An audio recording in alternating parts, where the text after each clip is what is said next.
মাঝে নাই।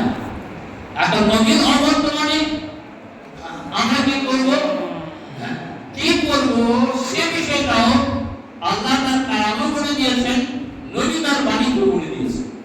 নবীর অনুপস্থিতি, নবী আমাদের মাঝে নাই। এখন ওরকম যদি ঘটনা ঘটে, আমি বলছি আমারটা ঠিক, উনি বলছেন আমারটা ঠিক, এখন করণীয় কি?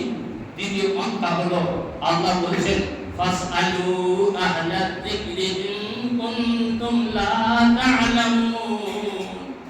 আল্লাহ বলেন, ও আমার বান্দারা, যেটা জানো না সেটা আলেমকে জিজ্ঞাসা করো।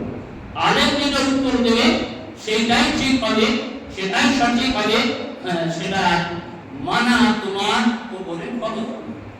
আলেম যেটা বলো ওটা মেনে নেবে, ওটাই হক হবে, ওটাই ভুল হবে, ওটাই সঠিক হবে, ওটা মেনে নাও। আলেমকে জেনে তার কাছে মানো।